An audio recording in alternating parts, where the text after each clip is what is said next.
So with that, I will introduce each of our panelists. So our first panelist is Jennifer Barksdale. She serves as the Chief Finance Officer or Chief Finance and Operations Officer for the Mary Reynolds Babcock Foundation and handles all of the budgeting, financial accounting and reporting, grants, and human resources. And Jennifer also oversees a portfolio of market rate investments that adhere to environmental, social, governance best practices, and she manages all financial aspects of the foundation's program-related investments. We also have Katie Fessler. Katie serves as the Senior Director, Community Impact and Corporate Citizenship at Altria. She directs the company's strategies and activities in corporate charitable giving, in community relations, and employee community engagement. She has managed corporate giving portfolios in youth development, in education, and arts and culture, and also civic and employee community engagement. And in addition to that, Katie has led the inclusion and diversity strategy for the enterprise. Thank you, Katie. And finally, we have Christine Ryan. She serves as the manager for program-related investments at the California Endowment. The endowment is actually a private foundation that's focused on health and equity, or health equity, that works throughout the state of California. She supports the impact investing practice through managing aspects of the PRI portfolio. All right, so the fun discussion can begin. So I'm planning to pose questions to specific panelists, and also we'll be posing questions that all of our panelists will be addressing or answering. And our intent is to make this very much a conversation. I'm very excited because I think that each of our panelists has a very unique perspective to share about not only their organization's response to COVID, but they'll also be providing insight into their response to the social, economic, and health and racial disparities that were further illuminated in 2020. So with that, I will dive right in. So panelists, a few months ago, I read an article in the New York Times, and that article featured Darren Walker, who's the CEO of the Ford Foundation. And in that article, he stated, COVID has created unprecedented challenges that require foundations and corporations to consider ideas, even radical ones that would never have been considered in the past. So can each of you all speak to your COVID response and any ideas that you implemented which were outside of your typical operating model? And we'll start with Jennifer. Great, thank you. Thank you so much for having me here. I really appreciate being part of this great group of folks on this panel. I wanted to just provide a little bit of information about the Babcock Foundation to provide context of our COVID response. We are a foundation located in Winston-Salem, North Carolina, but we partner with organizations and networks across 11 states in the South, working toward alleviating poverty and really increasing social, economic, and racial justice. We focus on civic engagement, power building, and economic opportunity. And we work to infuse racial equity in everything that we do, whether it's internal policies, through our grant making, of course, and also with our investments. That kind of sets the context for a response. I mean, as you know, 2020 was a year like no other. With the COVID crisis, its disproportional impact on communities of color and low wealth communities, the uprisings against police violence, the election, the census, everything kind of came to a head, especially for a social justice and racial justice funder in the South. We realized that we, and really all of philanthropy, had to step up and not only address the immediate crisis, but also provide support for that longer term work to build supportive systems to make an equitable recovery. And what does that look like? And so at a high level, it meant for us, the change that we made was significantly increasing our grant making. Typically, we're about a $200 million, just under $200 million foundation, so not huge by any means. But typically, under our spending and payout, we do about 7 million would be our typical granting. And this year, we're actually going to pay out over 30 million. 23 million of that is our own funding.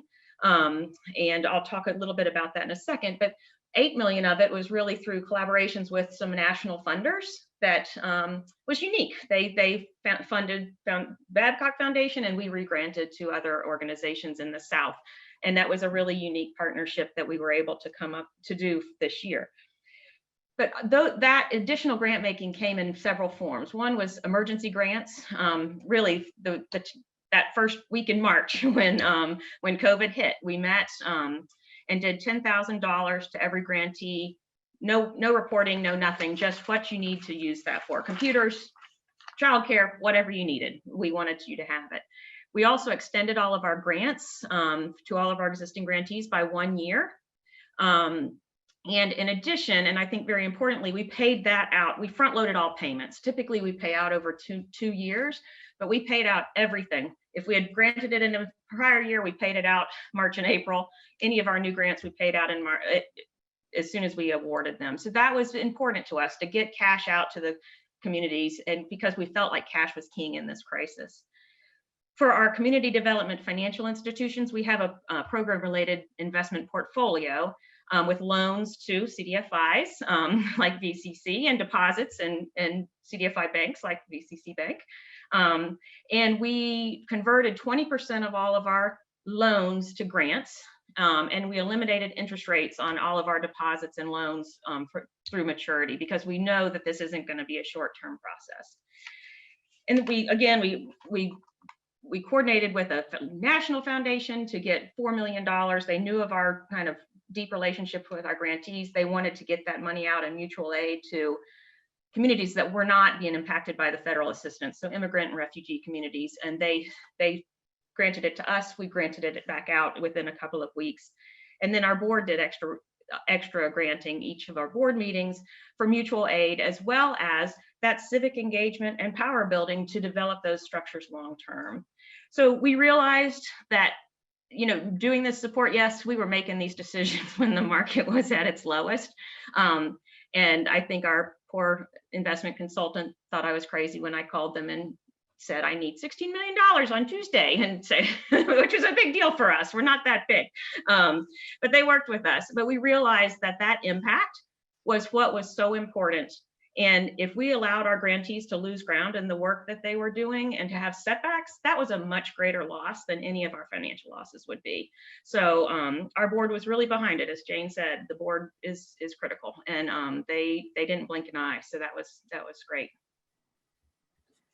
Thank you, Jennifer. Christine, can you shed light into how your organization responded?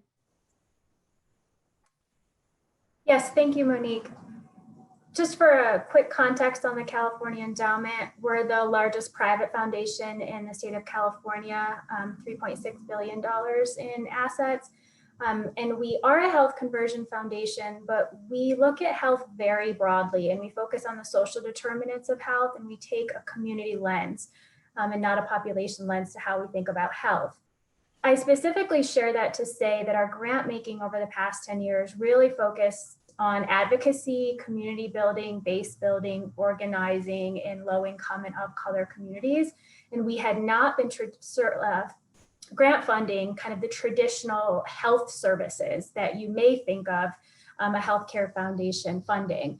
And so when COVID hit, we had both the immediate health needs of very low income populations, as well as the needs for our traditional advocacy and grantee partners that are, many of them are led by minorities. So the first thing we did in the first week around March 17th was we moved $5 million of grant funding in 48 hours through both the California Primary Care Association network, as well as through regional community foundations to direct healthcare and social services for the most vulnerable. So those literally providing healthcare to undocumented foreign workers, those without insurance, as well as homeless. And TCE previously had said we don't work on homeless, but this was an instance where we saw them unequivocally as included in most vulnerable populations. So that was definitely outside of our norm in terms of the direct social services impact. We also typically don't fund networks, but we work in partnership with, on the grant making side, but we work in partnership with them very closely. So understanding that we had these partner networks already in place in California, luckily being a strong state with respect to nonprofit infrastructure, we could really move funding to partners that we may not have previously funded directly before, literally in 48 hours without having, we streamlined some of our grant processes, but we didn't have to, give them up completely. We also, as Jennifer was sharing, for our grantees, we extended all grants for 1 year. We accelerated payments up to $100,000. We waived a lot of reporting, extended reporting deadlines as needed. We also, as we were able to, moved restricted or project grants to general operating support grants, which offered a lot more flexibility for that use of funds. And then also just streamlined any kind of renewal process, augmentation, anything we could to make sure there was still a level of due diligence on us on the financial side, but as much flexibility with those grantees as possible. And then on the impact investing side, we have both an MRI portfolio, a mission related investments, as well as the program related investments portfolio that I specifically work on. Our PRIs come from Corpus, so they're not out of our grant making budget. So Jennifer, we weren't able to convert 20% of our loans to grants. That sounds amazing. I didn't realize that you were able to do that. That's not something that we're able to do given the impact it would have on our corpus and our risk tolerance around our PRIs. However, we did forgive interest across our entire portfolio for 6 months and let those borrowers do whatever they needed to do with that interest income to show solidarity. For some borrowers, especially those who may have a lot of exposure to small businesses, that interest income or interest forgiveness was extended on a case-by-case basis. And then the other thing that we did that was outside of kind of our typical operating model, and again was due to strong partnerships that we have in the state of California, was that we moved a $900,000 grant in the matter of just a few weeks to Self-Help Federal Credit Union, which is in the Self-Help Ventures Fund community, to really dramatically scale and build a response for PPP. So as we know, many of color and smaller nonprofits and small businesses had a lot of access issues with PPP. So we funded staff capacity, both at Self-Help Credit Union, as well as having Self-Help identify a network of partners that could package the loans and could provide technical assistance to those who most needed PPP, but were having access issues. And then they funneled those applications to Self-Help, and Self-Help employees literally, as VCC probably were as well, just working around the clock to get those applications up. But that's $900,000 was a very significant grant, even for a large foundation, and to be able to move that as quickly as we did to fund literally staffing, again, was really due to the fact that we built long-term trusted partnerships, both with our grantees as well as with our PRI borrowers. Wow. So Jennifer and Christine, I mean, it's just very evident that you had to be pretty agile in response to the shifting needs. And so there's a question in the chat. I know that I have my list of questions, but I also want to be responsive to our audience. So can you kind of talk about, it says, can you speak to the foundation's community lens approach in all facets of your work? And how have you moved toward funding community organizations? And is that something that is going to continue? So I think Christine spoke specifically to that. If you can just provide some insight, that'd be helpful. Sure, I can answer that quickly. And I think during our discussion, more of this will come to light in some of the other questions that Monique has for the panelists. But I can just touch quickly on that, you know, TCE did start out as a healthcare foundation that was directly providing services work. And they saw through that work that they really needed to shift the lens upstream. Because by the time you are in a doctor's office, you're in a very different place than where you would be if there was prevention. And there was an acknowledgement that health happens where you live, work, and play. So in your communities and in your schools and where you buy your groceries. And that is what the priority for funding needed to be. The other priority needed to be that individuals who live in their communities are the ones who have these solutions and the answers to inequitable health outcomes. And so we needed to also listen to and focus on and support and fund those groups and those individuals. And I should just also note that after our $5 million 48-hour response, we then had a second phase 2 $12 million response that did focus on our traditional grantees and our advocates that were serving these communities and looked at access and focused on what the direct impacts of COVID was going to be on their communities, which was we were already seeing at the beginning was disproportionate than it was to other communities. Thank you. And so Katie, if you can answer that same question, but from a corporate perspective, just from my conversation with you, it seems as if Altria has been very responsive and agile as well. And I think it'd be helpful to just see how that response kind of compares to the philanthropic partners that we have on the panel.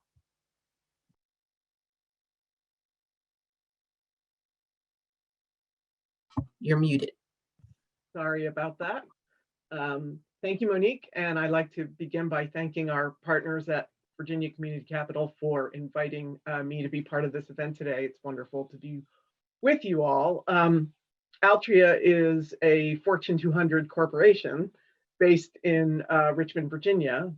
And in a typical year, just to contextualize, since the conversation has been about philanthropy and community impact, all told, it's typical for our corporation to contribute charitably at about $50 million a year. And in a moment, I'll talk about some of the sort of agility and creativity around that.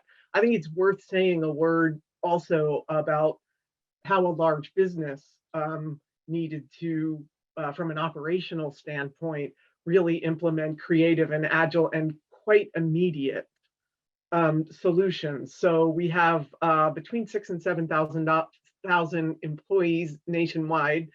Several thousand of them sit here in Richmond, mostly headquarters functions, salaried office workforce, also our scientific and research staff, and then we have several large manufacturing facilities in different cities around the country. And so the first consideration was for the safety and well-being of our employees, implementing, of course, all the CDC recommended precautions, including remote working for anyone whose job permitted that, including me.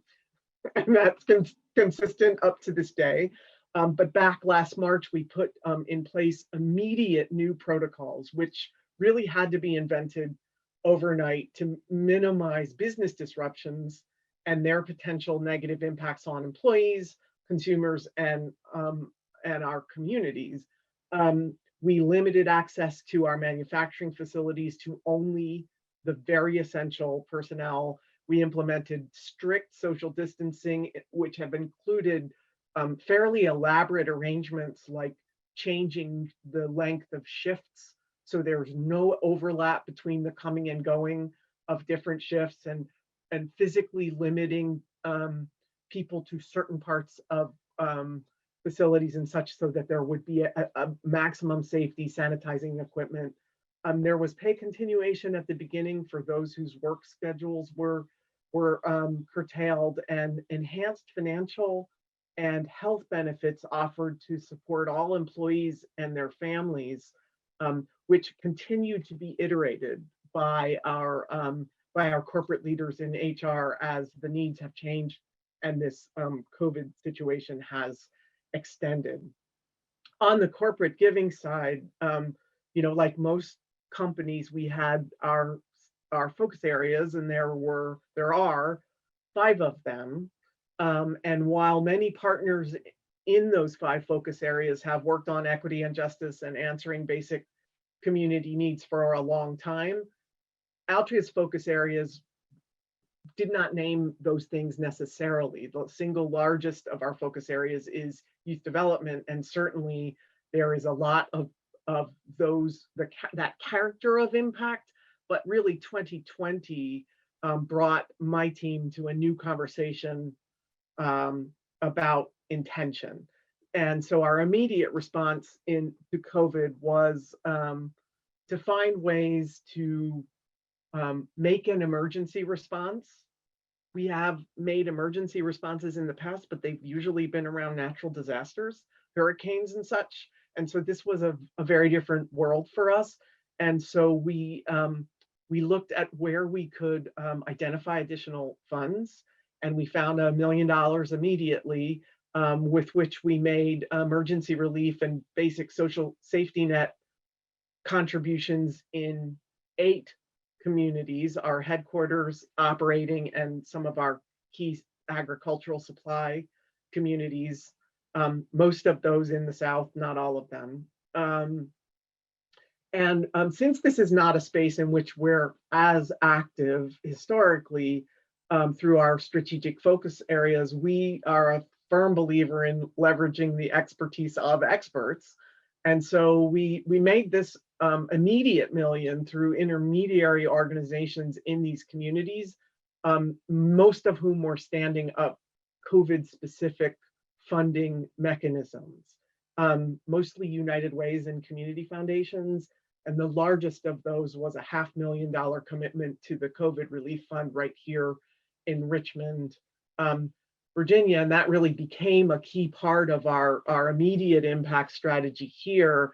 And as one of the primary investors in that, we were also invited to be a voice on the decision-making panel. So that was a way that we were able actually to learn by doing, as well as help with this tremendous response, which so far has been, I think, north of $6.5 million. We also employed many of the seam relaxing of typical constraints or requirements in order to respond to the strained capacities of our ongoing partners. We greatly increased our flexibility. We invited, we're typically a programmatically focused operation in all of our focus areas. And so we invited any ongoing partner who needed this to repurpose all or part of any programmatic grant that we had given either in 2020 or were going to give in 2020, or had forward funded in 19 for 2020 to meet whatever the immediate sustainability needs were of those organizations. We suspended or substantially relaxed our reporting requirements so that there wouldn't be excess process that was needed while all hands were on deck in these partner organizations. If we had partners who in the past would only have been programmatic, we invited, make that general operating support if you would like. We also have quite a lot of nonprofits for whom one of our main approaches is sponsorship of events, nonprofit sort of stewardship events, but also, the whole arts and culture sector is nothing but events, and they were all immediately canceled. And so we basically invited all of those partners to just keep those funds as operating support, again, for sustainability. And then toward the end of the year, we came back in a few cases and invited additional proposals There were also some interesting responses from our businesses who, where they could, tried to find donatable surplus supplies. There was some specialized lab equipment that we were able to help in the state use for their epidemiological response. And there was some facility space that was able to be used for staging of emergency responses, especially here in Richmond, where we have facilities right off of I-95. So those were some of the things, and the response on giving by mid-year was about $7 million in impact. I think that number will be higher once we're able to complete the counting and reporting of year-end financials of all kinds. Thank you, Katie. I just would be remiss if I didn't say that I just think the level of innovation that is apparent that kind of came out of all of you all's organizations is phenomenal. I am very curious, and I won't pose this question, but this is just something to consider. I'll kind of go through some of the others that I have prepared, but I'd be curious to understand, how much some of these shifts in process will continue to stick, once we get beyond the crisis environment. So we'll put a pin in that, though. This question is specifically for Jennifer and Christine. Another development that I observed just in kind of doing some research in preparation for this talk is that there was a partnership formed between MacArthur, Kellogg, the Mellon Foundation, and the Doris Duke Foundation, and also Ford, of course. And the plan is for an issue of about $1 billion in debt, allowing this kind of collaborative to distribute at least 10% of its assets over the next 2 years.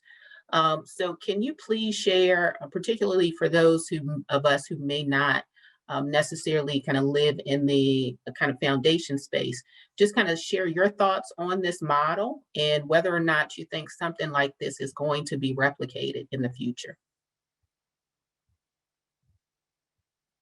You're on mute, Jennifer. I was going to see if Christine wanted to go first. I will take a stab at it. I think this bond idea is innovative and it is smart. And when I look at the Babcock Foundation and I look at the foundations that are a part of this, we're small and we don't have the capacity to do $1 billion bond. I wish we could. It's a great way to get money out to the grantees while protecting their endowment. But the way I think about it is all of foundations have to think innovatively and think outside of the box. We have been stuck in this. We have a 5% IRS payout, and we think of that as the ceiling, and it's not the ceiling, it's the floor. And how do you think differently? And how do you think innovatively? And I think I love when foundations can do things like this with this bond issue. I think that is huge. I think when I feel like, how could we do something similar? Our board is willing to, I say eat into our endowment. They're willing to eat into our endowment in times of crisis, in moments like this. They've done it before. This is not something new. This is the most we've done recently, and we're going to continue it in the next 5 years, not quite at the level we did this year, but doubling our spending over the next 5. But that's one way to think about it, just to get yourself outside of the box.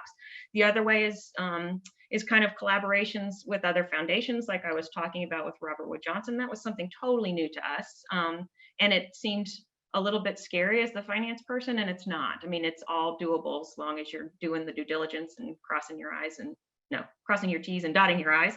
The other way I think about us kind of doing work while protecting our endowment is our program-related investment portfolio. I think our PRIs, these loans in our community development financial institutions, deposits in CDFI banks and credit unions, they're incredibly impactful. They really do drive impact while the money stays on our stays in our endowment and earns a below market rate, but that's okay. We expect the money back in the, you know, at maturity with that interest rate. So I think foundations at different sizes have to look at ways that they can think outside of the box and really get more funding out to the grantees that are doing the good work. Christine, any thoughts? Yes, I certainly echo Jennifer's excitement about the tool, and I appreciate the 5% is the minimum, and how do we think about that?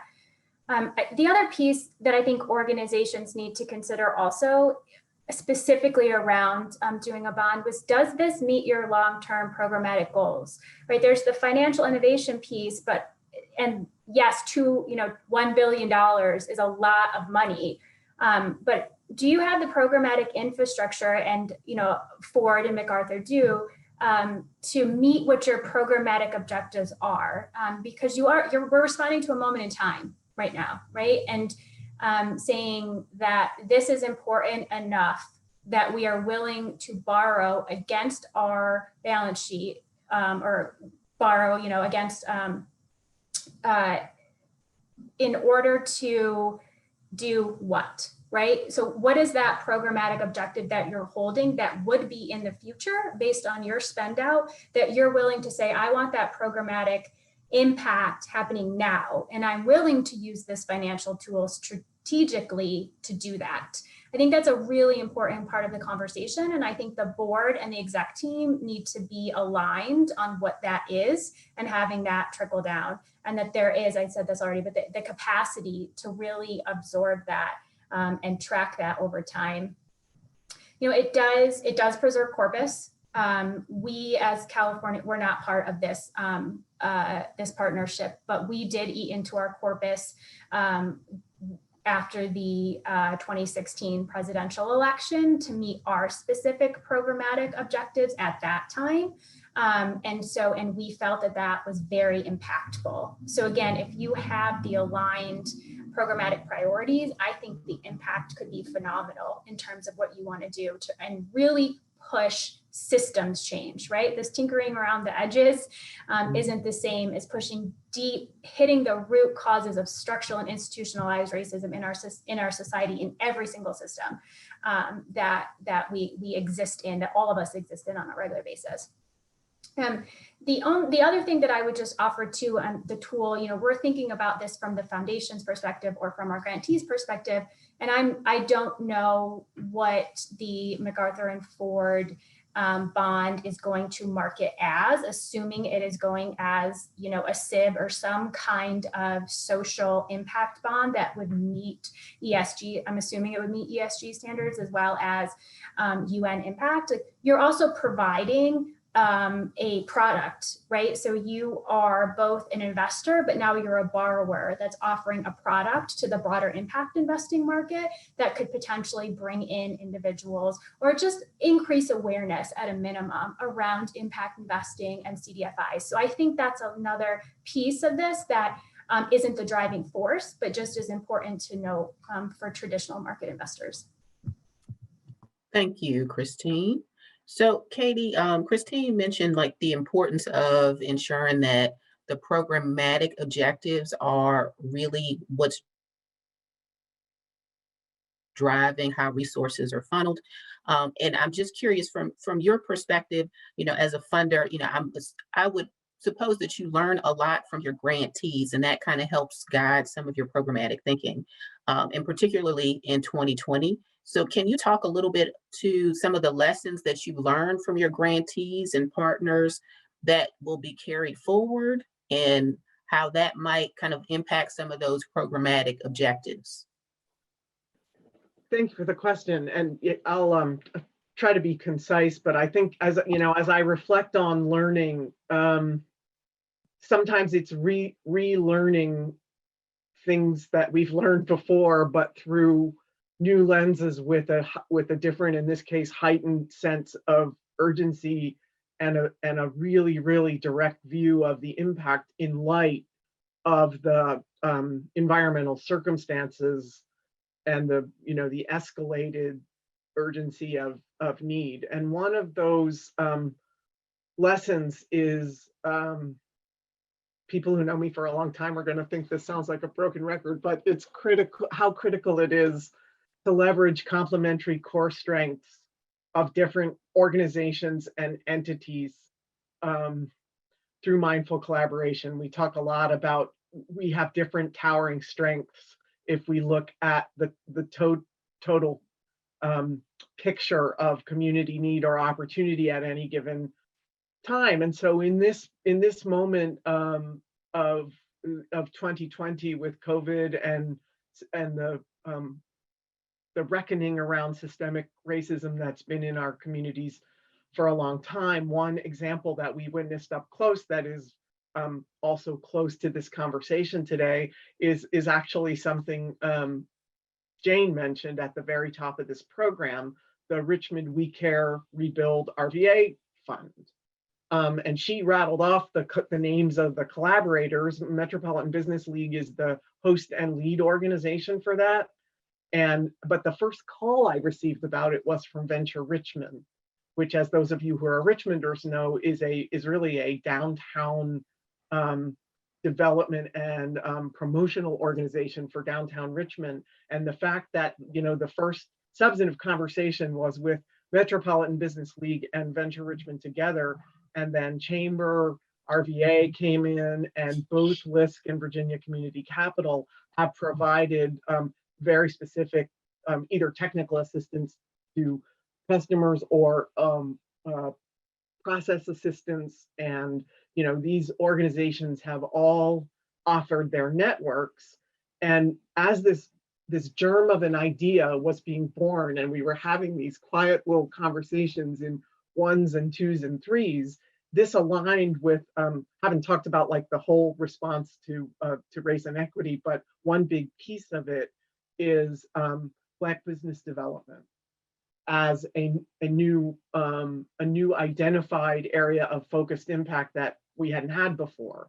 And we've worked with VCC and LISC before, and we've worked with MBL before, but this particular idea to put together an effort to respond to small businesses, and particularly small women and minority-owned businesses who had, you know, the two pandemics, the pandemic within the pandemic, COVID-19 and systemic racism, sort of in an unfortunate moment of difficulty. This idea of recovery and rebuilding capital for both of those things. You know, some downtown Richmond businesses were damaged in the effects of the protests, and many have been struggling, as we all know. And so our intention, identified before we got in this conversation, was to figure out how to help provide access to recovery and rebuilding capital. And a number of initiatives spun up right after this all started happening in the late spring, right after the murder of George Floyd and the associated protests. And it was the initial commitment to collaboration and the follow through on it, and the effectiveness of the collaboration that ensued. This was the mark of distinction that reinforced this as a best choice for us. And the only other thing that I'll say is that it was especially important as the idea was taking shape, that there was a commitment to having a diverse cross-sector team as the decision makers representing the broader community. This became part of MBL's approach, and it was a regional view. There was just so much that was good about it. The expertise of VCC and the others in managing the processes, and connecting this to a larger network than any one of us could ever have connected to alone. And so we went ahead, we made a $350,000 investment, and those funds have now all been deployed. So we're looking forward to hearing more about the impacts. Thank you, Katie. And I think that was a segue for me to ask Christine actually about her work in supporting Black-led organizations. So as Katie mentioned, you know, I think when we witnessed George Floyd's murder, there was a shift in the collective consciousness. And so Katie kind of spoke to, some of the responses at our local level here in Richmond. But if you can, Christine, speak a little bit to some of the intentionality that you're putting into supporting Black-led organizations. And can you explain the Black Power Fund and what it is and why it was created?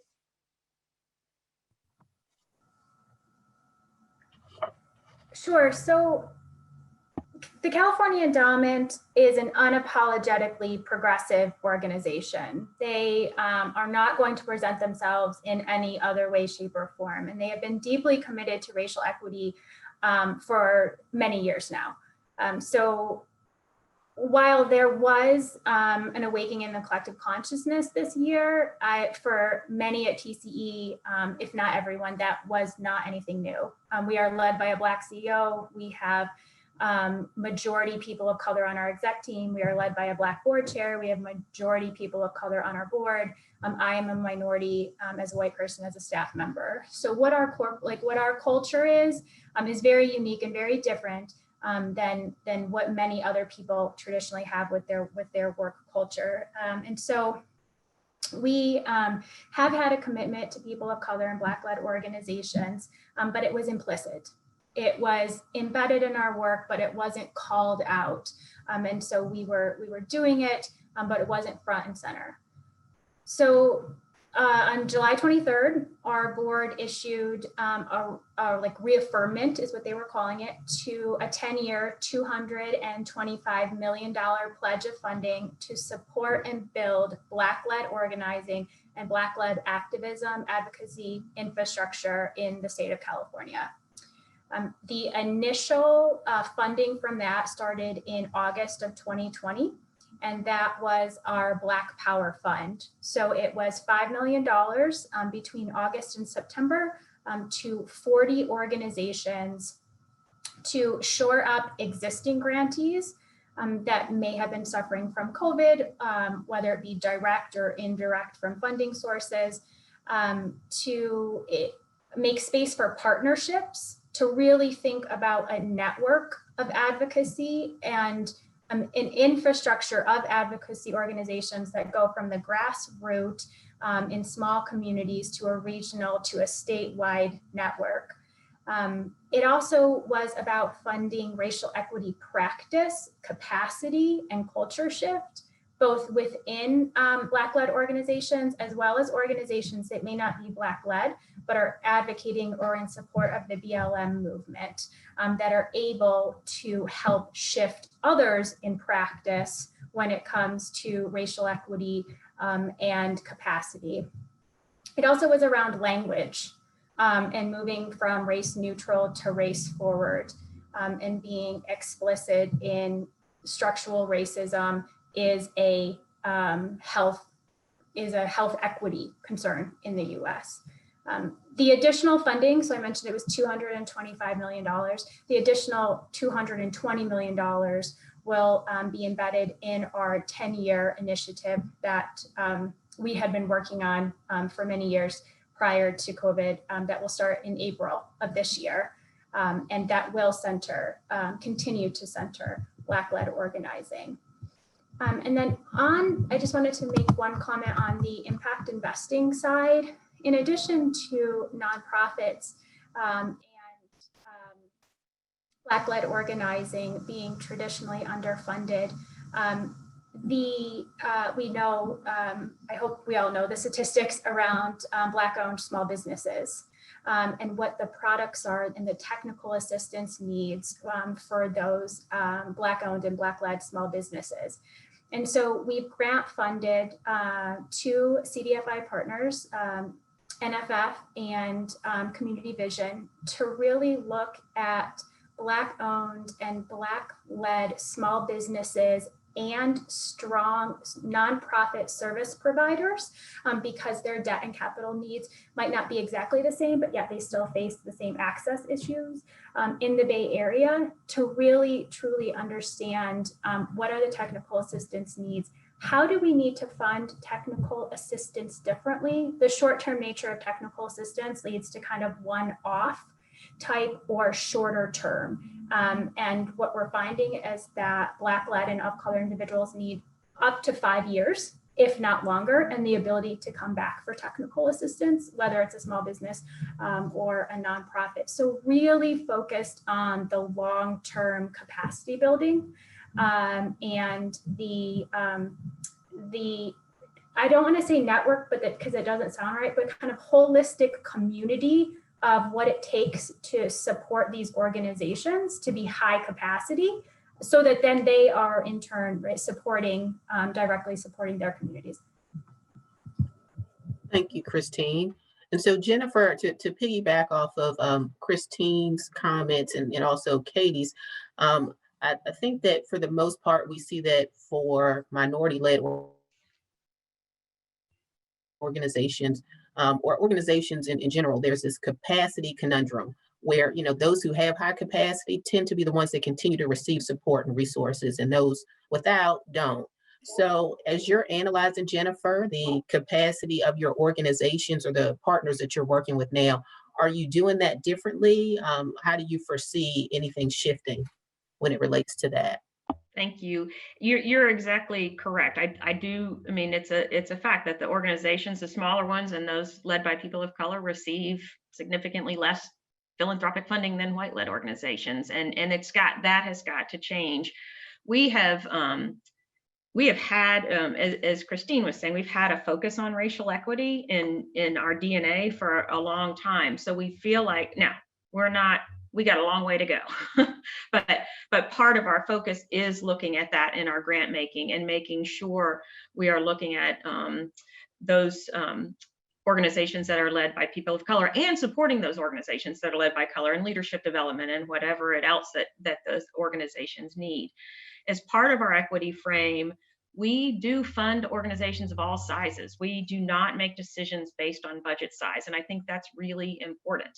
Just because an organization is small doesn't mean that they don't have the capacity to push the work forward and move the strategy. I mean, I think funding organizations large, at all sizes and how they fit into a network and ecosystem to work in a area is really important to kind of hit all of them. We call our program officers network officers. They go into the community to learn from others and to learn about who is on the ground and what is happening in that community and how we can support it. We don't come in there with the answers. And so we're looking for those organizations that are really doing the work, no matter what size they are. When you look at capacity, though, and when we're thinking about ramping up our spending, kind of doubling our spending policy over the next 5 years, we do have to figure out how to be responsible grant making. It's not just as simple as pushing money out the door. How do you work with grantees to make sure they have the capacity to take on the additional funding? We have it internally, frankly, to get it out. And, I think it is a trusting relationship. It's constant communication, really being transparent with them. We're ramping up, but more importantly, when you're ramping back down, if we have to, in 5 years, if we can't do double spending for forever, we will have to ramp back down. How do you work with those grantees to make sure that it is a seamless process and that they have that capacity to take on the additional funding, but also are self-sustaining and able to continue on when we can't provide all of that. So it is being that responsible grant maker is incredibly important. And I think it starts with communication and trust. Thank you, Jennifer. So I'm going to ask one more question of the entire panel just to make sure that we have some time for any audience questions. And so the last question is, I think we could all agree that we don't want, the unfoldings over 2020 to just, and all of the innovation, I think that's come out of it in terms of how we responded. We don't want this just to be a moment and then for us to kind of turn the page and go back to normal. So can you speak a little bit to how 2020 might change some of your models or approaches or tools of philanthropy? And if you can all speak to, and I think Christine, maybe you can speak to the Community Investment Guarantee Pool and any big ideas that you all are thinking about moving forward. And then if you've given this any thought, how might your work look different like 5 years from now? So I know that's a loaded question. So any part you want to tackle.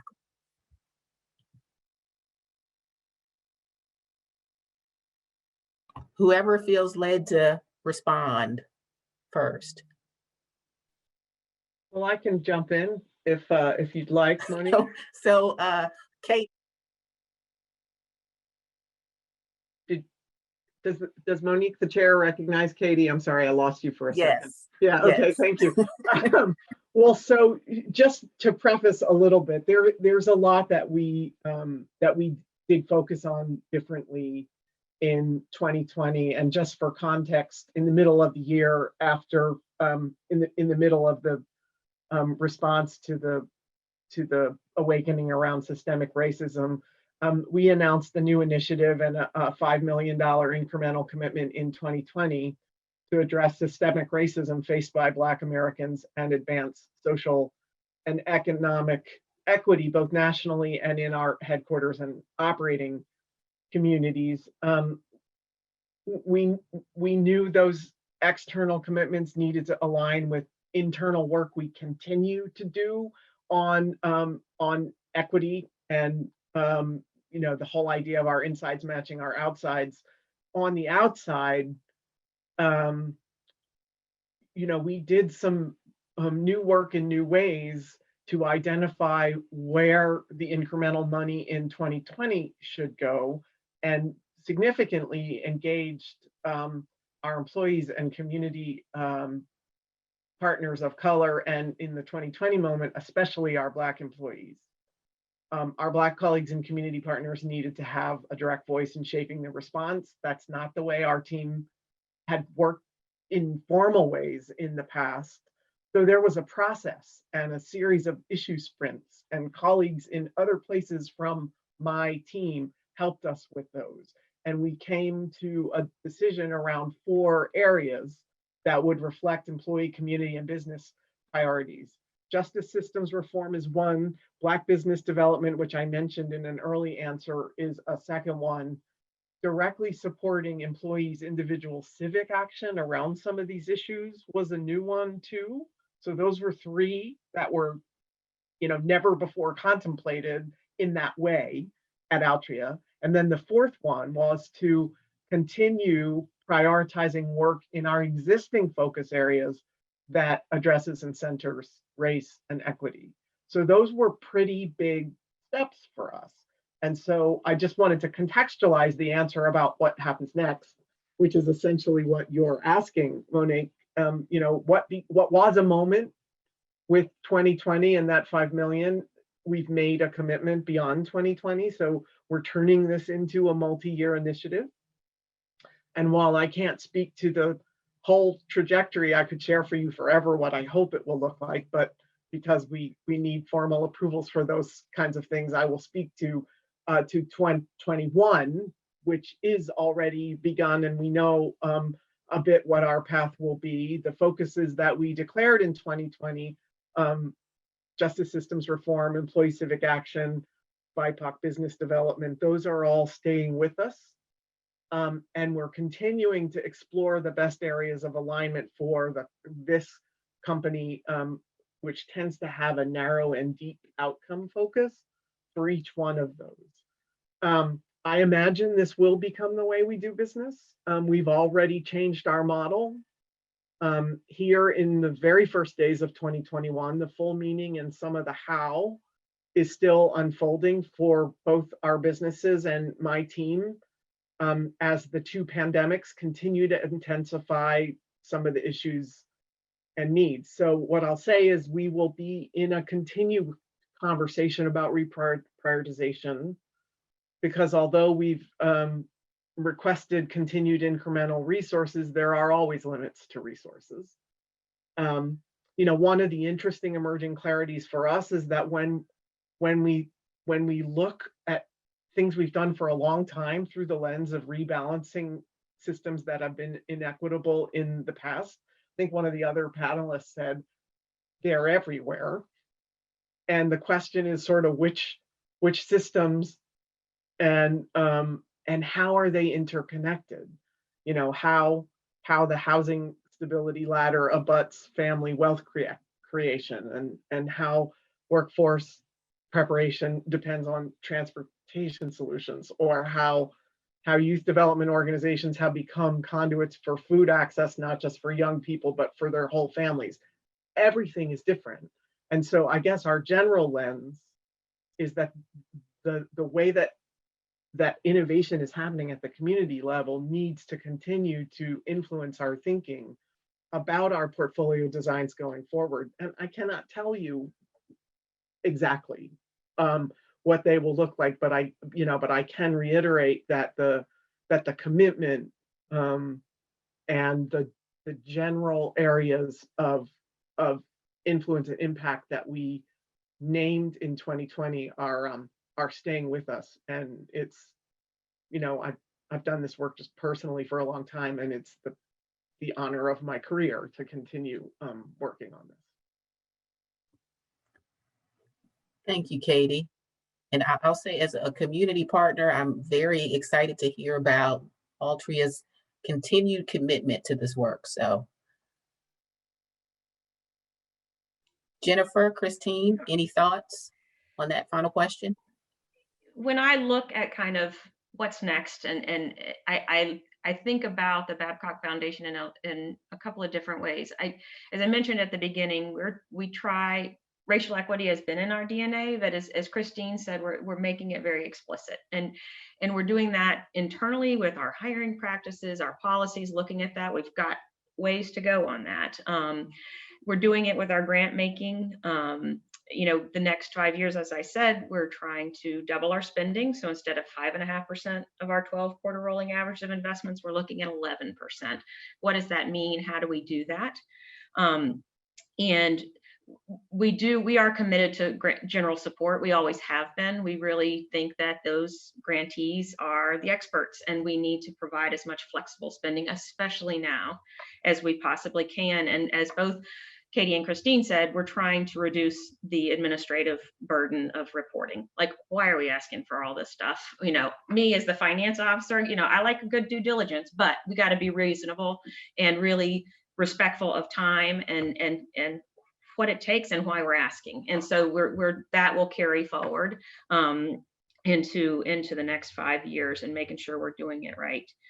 The one kind of piece, the other side of the racial equity that we're working on is on our market rate portfolio. We have been 100% invested with environmental, social, and governance policies in mind since 2017. And that was a great shift. It was great, and it's not enough. We now know kind of what we own, but now we're looking at who is investing our funds. And we had a pretty decent, percentage of women and people of color, but when we looked at African American and Latinx managers, we were woefully underrepresented. And so we are really focused on that. And we've set out goals and strategies. I'll give you 2 examples. One is we have an allocation to impact private equity funds owned by people of color. We've made our first 3 investments there, and we're working to deploy the rest of it, working with a sub-advisor on that really specializes in that piece. We're also now at our next meeting are trying to figure out how to invest in emerging managers in the public equity space, emerging managers of color. Most of the larger investment consultants don't, that's not in their vetted universe, those smaller, newer funds. And we're looking at that and how do we reach those? And we've allocated a certain amount of money to that. And we're shifting within our kind of the more established funds, moving over to funds that are run by people of color. So we're making shifts there, but we're trying, we've got a long way to go. And I don't think we'll ever be there at the end of it. I mean, I think it's just, I don't love the word journey, but I think it is a journey that we will be on for a long time. And so I look at us in a lot of different ways, internally changing. We've just hired 2 new equity officers, which we are so excited about, that are really going to push us. We're working on those external, the market rate investments as well as our PRIs, and then with our grant making, the increase, hopefully to be more supportive to the organizations who are actually doing the work, and we're lucky to be supporting them. Thank you. Christine, any thoughts? Final thoughts? Jennifer, we use the word journey as well. I feel like it's the word that we're all on. So just need to own that, whether it's racial equity or impact investing or whatever our journey is. I think specifically, just some final thoughts on the tools around that. And I think, you know, for the next, I would say maybe 2 to 4 years, our words are kind of like, I want to say we're optimistic, but it's kind of like a tempered optimism. Where tempered is still the adjective. Optimism is our noun, right? But we're it's tempered in how we're thinking about things. I think we are excited about the different tools that are out there. We've talked about the large bond issuance by some of the potential very large foundations. Also thinking about the pivoting of use of traditional tools like moving to the GOS grants, California endowments doing this. How do you use your PRIs more strategically? Embedding trust in both your grant making as well as in your PRI and also your MRI making. Also, how do we think about recoverable grants, recoverable loans? How do we structure equity PRIs? You know, foundation space and CDFI space been very good on, you know, the supply side when it comes to debt, but we know that equity is still a huge piece of the puzzle, especially for off-color small businesses or using your grants for equity for Black-led or off-color nonprofits and different service providers. And then on the guarantee side, I think we're very excited to see both bilaterally, like what the California Endowment in California could do, but also with Locus's leadership of the Community Investment Guarantee Pool. Jane mentioned in her opening video around, you know, response, rebuild, and reimagine. And there really isn't a space for guarantees in response. That is direct, you know, grant funded, and as Jennifer said, cash is king need. But the use of guarantees in an unpooled unfunded national pooled guarantee facility under the leadership of Locus and VCC, I think could be really impactful during the rebuild phase of COVID. And one of the things I'll just leave everyone with in terms of one of our lessons learned from the use of guarantees is that as California Endowment is a participant in the Community Investment Guarantee Pool, and with the other funders, we specifically structured use cases to be very broad. We wanted there to be very impactful use cases, which, as you can imagine, that was before COVID. So now that we are in a situation with COVID and we want to talk about innovative products, there's the possibility for very unique structuring. That takes time, that takes effort, it takes resources, it takes technical skills, it takes a lot of time. So I think we structured it correctly to be as flexible as possible from the beginning, and are really excited about VCC and Locus's leadership of this and the potential for what the guarantee can be used for during the rebuild phase. Thank you. So we have what I'd like to do. I know we're kind of running close to our ending time, but there are 2 questions that were posed. And so I'm going to share those questions with the panelists. And if any of you would like to answer, please feel free. So the first question is, how did you determine the amount you were willing to dip into your corpus? And the second question is, how do high capacity people of color-led organizations position themselves for larger grants so that they can have larger community impact, even if those organizations are not necessarily grassroots organizations? So if anybody would like to tackle either one of those questions. I can start with tackling the first one on kind of how did we decide how far to dip in. You know, in 2020, I think it was a response to the moment. I really do. We asked grantees what they needed, and we tried to be as responsive as we could. Still being responsible, I would provide as the finance person projections and, all my great spreadsheets that I love.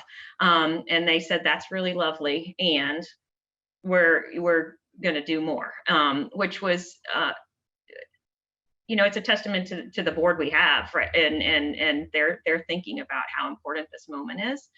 As we move forward, same thing. We looked at kind of what the impact would be, did scenarios on, what if your return was, X, Y, and Z, best case, worst case, middle, what it looks like.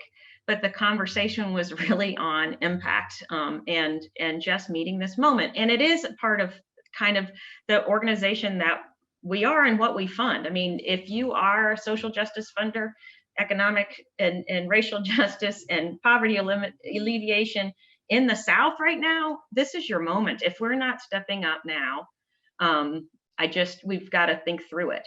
And we've come, we've done this before. We did it. It was probably my first board meeting actually as a staff person here. And I was so nervous. And I went in again with some great spreadsheets. This was when the Great Recession happened, in 2008, 2009. And I had so many spreadsheets and scenarios. And, one of the oldest board members said, why would we cut back now? And when our grantees need us the most, and she kind of had a gravelly voice. And I was like, it kind of set the tone for how this board thinks about impact versus the endowment. We are lucky that we don't have any restrictions on our endowment on how much we have to keep or anything like that. We could spend it out tomorrow. So, I know that that's not what a lot of foundations have. They have a lot more restrictions on it. But I think going in wide-eyed, having all the information, having all the data there, and then making the decision for impact is what happens with us. Thank you, Jennifer. Katie or Christine, just any insight you can offer into that second question, just about high capacity, people of color-led organizations, and how they can position themselves to continue to grow with philanthropic or corporation support. I'm happy to jump in, Monique. And just to clarify, did the person also maybe ask if they're not advocacy? There may have been something about advocacy in there. I'm not sure if that was specific to TCE, but yeah, it's not an advocacy organization. Okay. And so obviously TCE is focused on advocacy, community building, organizing on our grant making. And so that's unique to us as a funder, right? There are other funders that fund, for their own programmatic priorities in different ways. The one thing I could definitely share is, how do you think about your racial equity practice as an of-color-led organization? And I say that as an organization of color, right? So I say that as an organization that has a Black CEO, a Black board chair, and how they internally look at our racial equity practice. And so how does that organization think about that internally and externally? What are your capacities around that practice? How is that practice showing up in your services? And is that a differentiator? Can that be a differentiator if that's what you're looking for? I heard that a little bit in the question as you're talking to funders. What language, some of the stuff that TCE funds directly on the advocacy side is actually around language, understanding a D is not the I, which is not RE, which is not racial equity practice, right? It's the journey word, it's the journey that we're there, and that acknowledgement of that. And so thinking about, I said this already before, and I know individuals of a color know this, but in terms of, race neutral versus race forward language, race centered language, this is coming from, I'm a native East Coaster, but this is coming from someone in California. So this is a progressive statement, but being like, putting that front and center in your work and showing up that is your work and who you are and why you are doing what you are doing.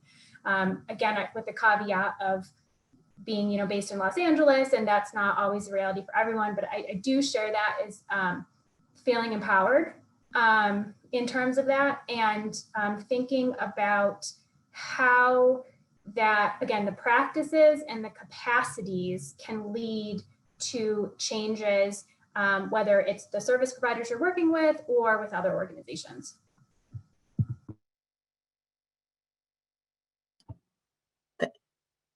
Thank you, Christine.